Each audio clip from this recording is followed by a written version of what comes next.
Hi ma'am. Hello.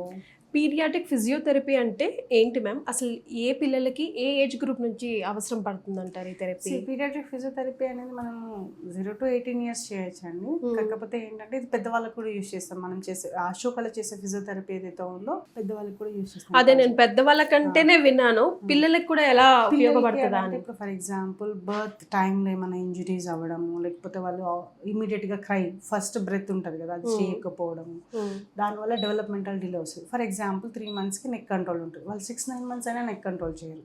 So for those cases you need physiotherapy. అలాగే కొంతమంది ఏంటంటే ఇంకొక కేసెస్ ఏమవుతాయంటే only left hand left leg అనేది పనిచేయదు. సో అది పేరెంట్స్ ఎప్పుడు ఐడెంటిఫై చేస్తారంటే క్రీపింగ్ క్రాలింగ్ వచ్చే టైంకి ఐడెంటిఫై చేస్తారు, ఈ లెగ్ ఈ హ్యాండ్ సరిగ్గా యూజ్ చేయట్లేదు. సరిగ్గా నమ్మడం అసలు సరిగ్గా అది పెరిసిస్ సరిగ్గా చేయక అంటే అసలు అంటే పెరాలసిస్ 100% పెరాలసిస్. పెరిసిస్ అంటే సగం వర్క్ చేస్తుంది సగం వర్క్ చేయరు, అంటే చేస్తారు కొద్ది గొప్ప moment, not exactly abnormal strength power ఉండదు, అబ్నార్మల్ ప్యాటర్న్స్ తో చేయడం అది ఉంటుంది, దాన్ని పెరిసిస్ అంటాం. కొంతమందికి లెఫ్ట్ సైడ్ ఉంటుంది, కొంతమందికి రైట్ హ్యాండ్ రైట్ లెగ్ అనేది యూజ్ చేయకపోవడం, వాకింగ్ డిలే రావడం, లేకపోతే కొంతమందికి విజువల్ ఇష్యూస్ ఉంటాయి, కొంతమందికి ఆడిటరీ ఇష్యూస్ ఉంటాయి, అంటే హియరింగ్ ఇష్యూస్ ఉండే అవకాశం ఉంటుంది. ఇలాంటి వాళ్ళకి అందరికీ మనం అసెస్మెంట్ చేసి విజన్ అవసరమా, వేరే టెస్ట్ హియరింగ్ వేయడం అవసరమా, లేకపోతే ఓన్లీ ప్యూర్లీ ఫిజియోథెరపీనే అవసరమా అనేది చెప్పగలడం జరుగుతుంది. ఎస్పెషల్లీ అన్ని ఇక్కడ టెస్టులు కూడా ఇక్కడే ఉంటాయమ్మా? వేరే మన దగ్గరే ఉంది, విజన్ కూడా మనం ఎగ్జామినేషన్ చేస్తాం. సో ఇవన్నీ చేసిన తర్వాత వాళ్ళకి ఏం అవసరం అనేది చెప్తాం. సో పీడియాట్రిక్ ఫిజియోథెరపీ చేయడం వల్ల ఏంటంటే మనం వాళ్ళ మీద అంటే developmental delay cases, global developmental delay cases. Developmental delay అంటే 1 or 2 domains. Global developmental delay అంటే more than 2, like gross motor, fine motor, speech, cognition, social, play, emotion, ఏదైనా డొమైన్లో ఎక్కువ ఉంటే దాని కాగ్నిషన్, ఇవి మనం గ్లోబల్ డెవలప్మెంటల్ డిలే అంటాం. డెవలప్మెంటల్ డిలే అంటే most probably gross motor, fine motor or any other thing, అంటే విజన్ లేట్గా అంటే ప్రాసెస్ మైలినేషన్ స్లో అవ్వడము అలా జరిగిన కేసెస్ అనేది ఉంటుంది. బట్ పీడియాట్రిక్ ఫిజియోథెరపీ అంటే డెవలప్మెంటల్ డిలే ఉన్న కేసెస్ అన్నిటికీ మనం చేస్తాం. Okay. So starting with crawling నుంచి ఇంకా ఎలాంటి హెల్ప్? నెక్ కంట్రోల్ నుంచి, నెక్ కంట్రోల్ 0 to 1 month నోస్ క్లియర్ అవుతుంది. 3 monthsకి నెక్ కంట్రోల్ అనేది అటెండ్ చేయాలి. 3 months అయింది, 6 months అయింది నెక్ కంట్రోల్ ఏదంటే నెక్ కంట్రోల్ నుంచి మనం స్టార్ట్ చేస్తాం. దెన్ అదర్ ఇష్యూస్ కూడా, ఫర్ ఎగ్జాంపుల్గా ఇలాంటి ఇష్యూస్ కూడా ఫిజియోథెరపీ, చైల్డ్ పీడియాట్రిక్ ఫిజియోథెరపీలో పడతాయి అని తెలియజేయడానికి కోసం ఇంకేమేమి వస్తాయి మ్యామ్? సో ఇప్పుడు ఫర్ ఎగ్జాంపుల్ ఒక 9 months అయింది, క్రాల్ చేస్తున్నారు, నిలబడట్లేదు, నడవట్లేదు, వాళ్ళకి కూడా చేస్తాం. కొంతమంది బన్నీ హాపింగ్ చేస్తారు, అంటే మనం ఆల్టర్నేటివ్ చేసి క్రాల్ చేయాలి కదా, ఆల్టర్నేటివ్ లెగ్ అంటే నీలింగ్ పొజిషన్, అంబాడడం అంటారు తెలంగాణలో, క్రాలింగ్ చేయాలి కదా. వాళ్ళు ఏం చేస్తారంటే 2 చేతులు ముందు పెట్టి 2 కాళ్ళని డ్రాగ్ చేయడం, అంటే 2 కాళ్ళని హాప్ చేయడం చేస్తారు, బన్నీ హాపింగ్ అని అంటాం. కొంతమంది క్రాస్లింగ్ అంటే స్పాస్టిక్ సిపి అని అంటారు. కొంతమంది ఏంటంటే లోవర్ లిమ్స్ టైట్నెస్ ఉంటుంది, హైపర్ టోన్ ఉంటుంది. సో సిజరింగ్, కాళ్ళు 2 క్రాస్ చేయడము, పడుకున్నప్పుడు కూడా క్రాస్, నిల్చున్నప్పుడు కూడా క్రాస్, గేట్ కూడా క్రాస్గా ఉంటుంది. అలాంటి కేసెస్ కూడా మనం పీడియాట్రిక్ ఫిజియోథెరపీ చేయడం అనేది జరుగుతుంది. సో ఎలాంటి ప్రాబ్లమ్స్ వస్తాయి మ్యామ్ ఫిజియోథెరపీ లేకపోతే, ఒకవేళ తీసుకోకుండా అట్లానే డిలే చేస్తే ఫ్యూచర్లో ఎలాంటి ప్రాబ్లమ్స్ వచ్చే అవకాశం ఉంటాయి? అంటే బోన్స్ ఎదగవా, లేకపోతే వాళ్ళ బాడీ డెవలప్మెంట్ ఎదగదా, లేకపోతే మిస్ మ్యాచ్ అయి వస్తుంటాయా? ఫిజికల్ గ్రోత్ ఉంటుంది కానీ మైల్ స్టోన్ అటెండ్ చేయలేదు కదా. ఇప్పుడు నెక్ కంట్రోల్ లేదు, మనం ఫిజియోథెరపీ ఏ టైంకి కావాలో ఆ టైంకి, ఏ టైంకి పాకాలో ఆ టైంకి పాకలేరు, చేయరు. సో చేయకపోతే ఇప్పుడు 1 year అయినా 3 years అయినా క్రాలింగ్ చేయరు. కొంతమంది 6 years అయినా కూడా నెక్ కంట్రోల్ ఉండదు సెరెబ్రల్ పాలసీ కేసెస్లో. సో అలాంటి కేసెస్ కన్నిటికి మనం ఫిజియోథెరపీ చేయకపోతే ఇంకా అట్లనే ఉండాల్సి ఉంటుంది. ఇప్పుడు మనకి ఫర్ ఎగ్జాంపుల్ ఇప్పుడు 75 yearsకి స్ట్రోక్ వచ్చింది, ఫిజియోథెరపీ చేయకపోతే ఇంకా అట్లా వాళ్ళ బెడ్ పైన ఎలా ఉంటారు అలానే అన్నట్టు. చాలా రేర్ కేసెస్ కొంచెం మైలినేషన్ డిలే అవడం వల్ల వాళ్ళే కొద్దిగా డెవలప్ అయ్యే అవకాశం ఉంటుంది, బట్ అన్ని కేసెస్ చెప్పలేము. సో ఇన్ టైంలో ఒకవేళ కేర్ తీసుకొని మీ వరకు అప్రోచ్ అయితే కనుక ఎన్ని రోజుల్లో ఆర్ మంత్స్లో వాళ్ళు బయటపడవచ్చు? బ్యూటిఫుల్ చేంజెస్ ఉంటుంది, depends upon the kid age. ఇప్పుడు 9 months కిడ్ మెడల్ నిలబెట్టట్లేదు అంటే 3 months కావాల్సింది 9 months కావాలి, 6 months గ్యాప్ ఉంది, కానీ మన దగ్గరకు వచ్చిన 3 monthsలో వాళ్ళు చేంజ్ చూడగలరు అలా.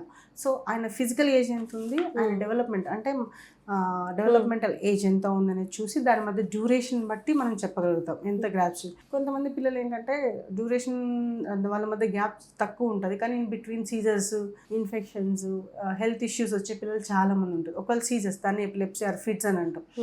ఇప్పుడు మనం తక్కువ టైంలోనే గ్రోత్ బాగుంది, ఎపిసోడ్స్ వచ్చాయి అంటే ఫిట్స్ వచ్చాయి, ఫిట్స్ వస్తే మళ్ళీ వెనక్కి వెళ్ళే అవకాశం ఉంటుంది. మెడికేషన్ ప్రాపర్గా లేకపోయినా కొంచెం ఏమన్నా జలుబుతో ఫీవర్తో మళ్ళీ ఫిట్స్ వచ్చినాయంటే మళ్ళీ వెనక్కి వెళ్ళే అవకాశం ఉంటుంది. అలాంటి వాళ్ళలో కొంచెం ఎక్కువ కేర్ తీసుకుని వర్కౌట్ చేయాల్సి ఉంటుంది. అంటే మెడికేషన్ ప్రాపర్గా, చల్లగాలికి, అంటే డాక్టర్స్ చెప్పిన ప్రికాషన్స్ ఎవరైతే న్యూరాలజిస్ట్ ఉంటారో వాళ్ళు చెప్పిన దాని ప్రకారం ప్రికాషన్స్ తీసుకుంటూ ఫిజియోథెరపీ పెట్టినట్లయితే డెఫినెట్లీ చేంజెస్ ఉంటాయి.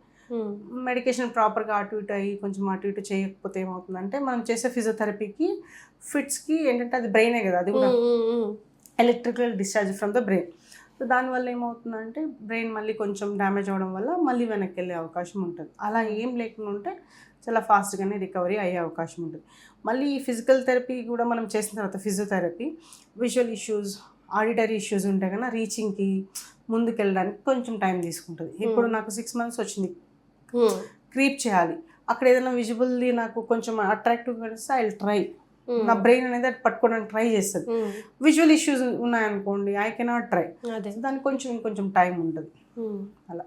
సో ఎలాంటి ఫాలోఅప్ తర్వాత వన్స్ ఇక్కడ నుంచి వెళ్ళిపోయిన తర్వాత ఇక్కడ ఇచ్చే 41 hours తర్వాత ఎలాంటి ఫాలోఅప్ పేరెంట్స్ చేసుకోవాలి, ఆ గైడ్ లైన్స్ కూడా ఇచ్చి పెడతారు? చేసేసండి, హోమ్ యాక్టివిటీస్ డెఫినెట్గా ఉంటుంది. అది ఎటువంటి కేస్ పిల్లలకైనా, children with anything, autism, ADHD, learning disability, developmental, global developmental, visual issues, A issues అయినా మేము హోమ్ యాక్టివిటీస్ ఇస్తాం. ఎందుకు అని అంటే ఇప్పుడు 40 minutes సెషన్లో మనం ఇది చేసిన తర్వాత నెక్స్ట్ వాళ్ళు ఏం చేయాలి, ఎలా చేయాలి. ఇప్పుడు మీరు డెవలప్మెంటల్ డిలే ఫిజియోథెరపీ 40 minutes చేస్తాం, దాని తర్వాత వాళ్ళ పోస్చర్స్ చాలా ఇంపార్టెంట్.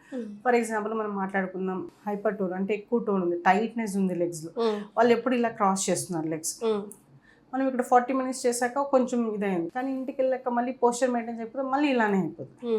వాళ్ళ స్లీపింగ్ పొజిషన్స్, వాళ్ళ క్యారింగ్ పొజిషన్స్, వాళ్ళ ఫీడింగ్ పొజిషన్స్ అన్నీ చెప్తాం మేము. సో దాని ప్రకారం ప్రోటోకాల్ ప్రకారం ఫాలో అవ్వాలి. మెయింటైన్ చేసి ఈవెన్ లైక్ ఫుడ్ కానివ్వండి, లేకపోతే ఏదైనా మెడికేషన్ కానివ్వండి అవసరమైతే అది కూడా సజెస్ట్ చేస్తారా? మెడికేషన్ మనం సజెస్ట్ చేయము, ఫుడ్ అయితే డైటరీ చేంజెస్ ఏమైనా ఉంటే డెఫినెట్గా సజెస్ట్ చేస్తాం. ఎందుకంటే కొంతమంది పిల్లలు ఏంటంటే ఇప్పుడు హెమీపెరెసిస్ అన్నాం, అంటే కొంచెమే పని చేస్తుంది కొంచెం పని చేయదు అని. వాళ్ళ హ్యాండ్ ఉన్నా లేకపోతే వన్ సైడ్ ఉన్నా కూడా ఏంటంటే వాళ్ళు కొద్దిగా హైపర్ ఉన్నా కూడా వాళ్ళకి ఏమైనా డైటరీ చేంజెస్ ఉంటే వాళ్ళకి చేస్తాం. ఎవ్రీథింగ్ ఈజ్ ఫైన్, నార్మల్ ఉన్నారు, కిడు స్పీచ్ బాగుంది, అంతా బాగుంది అంటే అది. ఇప్పుడు చూడండి, లెఫ్ట్ సైడ్ ఏమైనా ప్రాబ్లం అయిందనుకోండి, లెఫ్ట్ సైడ్ పరిస్థితి స్పీచ్కి ఏం పెద్ద ఎఫెక్ట్ కాదు. అదే రైట్ హ్యాండ్, రైట్ లెగ్ అంటే స్పీచ్ ఇష్యూస్ ఉంటాయి.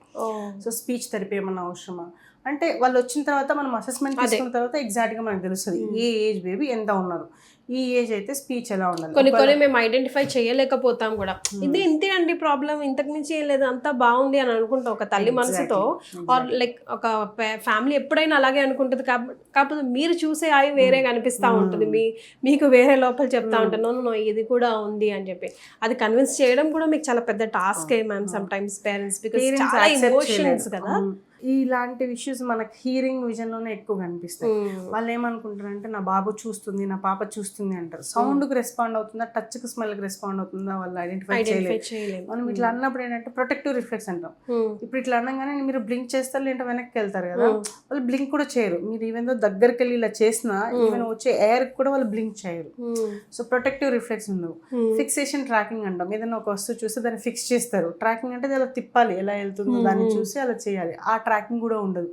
సో మదర్ ఏమనుకుంటున్నారంటే సౌండ్కి రెస్పాండ్ అవుతారు కదా, నా చింతలు అనగానే అచ్చా సౌండ్ ఇటు నుంచి వస్తుంది కాబట్టి ఇటు చూసి స్మైల్ చేస్తారు.